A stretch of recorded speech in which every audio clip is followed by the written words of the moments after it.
Hi. As you know, since you've been following my channel so faithfully, hanging on my every word, hoping that pearls of wisdom or foolishness will drop from my lips. As you know, up to this point, I've been documenting my YouTube journey, which is a NewTube journey. More or less, I've been maybe less. But today,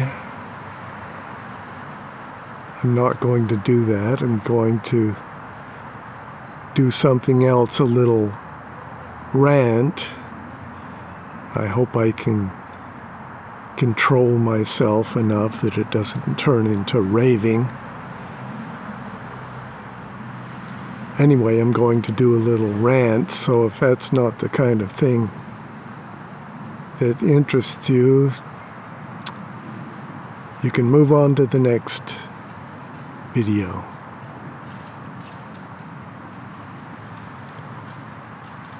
Today, I'd like to rant about the fine print. And I don't mean the tricky clauses in a contract meant to trap you into something that's to your disadvantage. No, I mean the fine print, for example, on canned goods in the grocery store. You want to buy a can of beans, say, and you want to know exactly what's in it. So you look at the not the instructions, you look at the ingredients, and the print is so small you can't tell what is in the can. If it didn't say beans with a picture, you wouldn't even know what the main ingredient was. So I guess they want you to go shopping, either remain ignorant of all the ingredients or go shopping with a magnifying glass, which my laziness revolts against.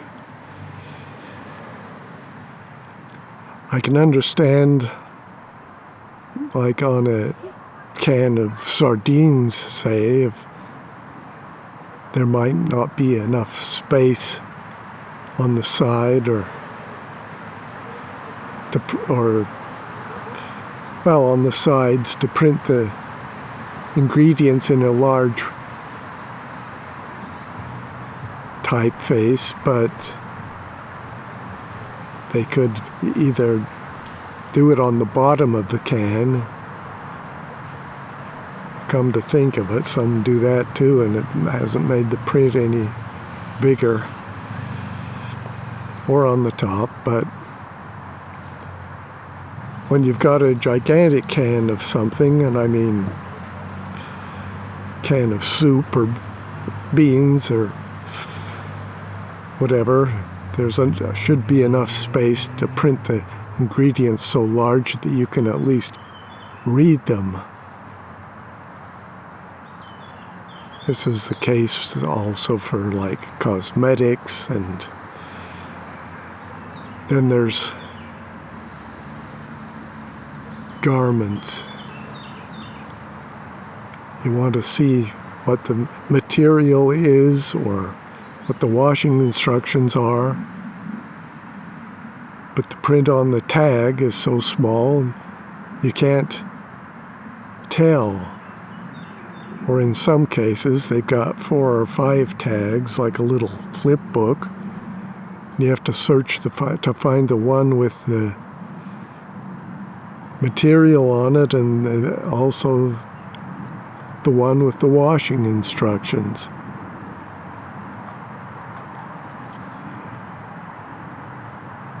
Now these are, I know, the complaints of an oldster or some especially intelligent viewer will comment, first world problems. Well, first world problems are problems too. What inspired me to this rant, though, is something I've noticed in the movies. The minor thing is the end credits being so small. I'm talking about watching a movie or series on a TV and not in a theater. It might be different for a movie theater, but it's been decades since I've been in one. They'll run the end credits and they'll be so small that you can't read them without getting up and walking to the TV. Maybe not even then. And in a lot of cases, they've got this big, wide screen to work with. They concentrate the credits into this small strip and condense the size at the same time.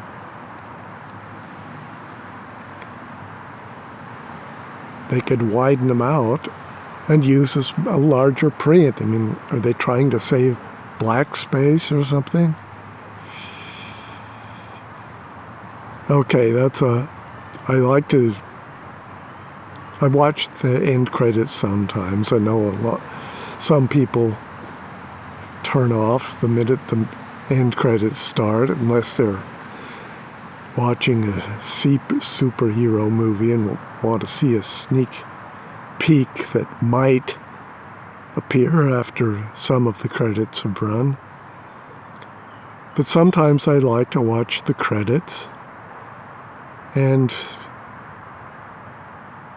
I'll wait for the list of the cast members to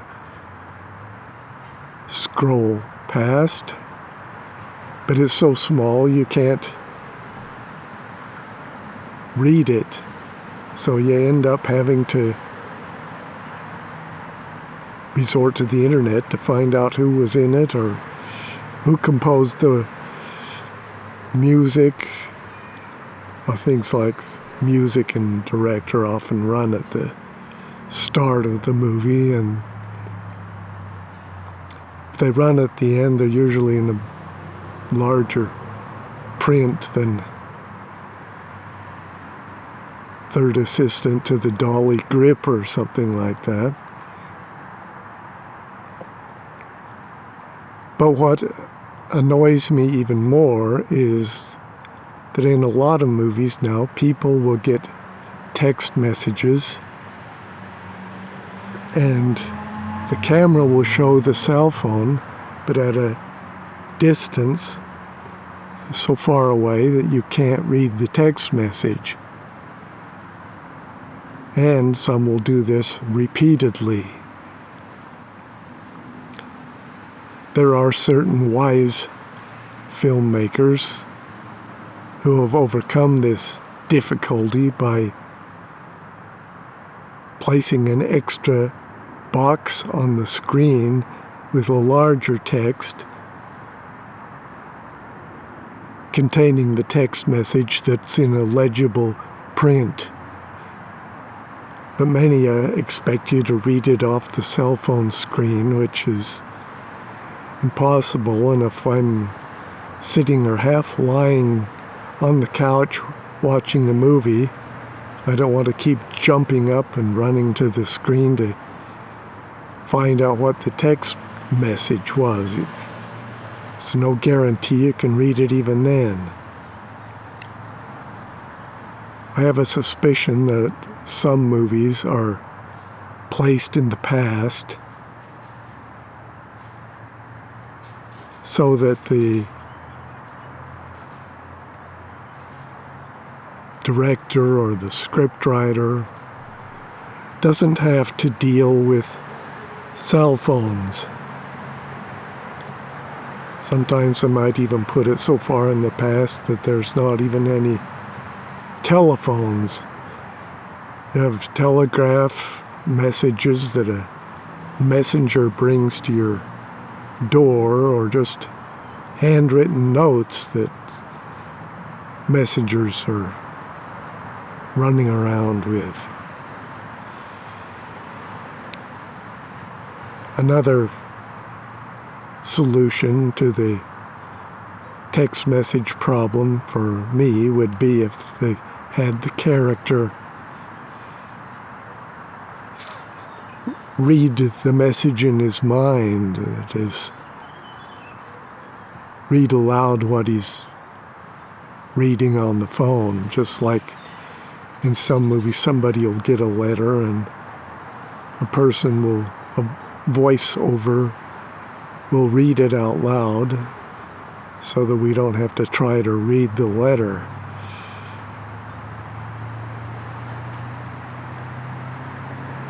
So I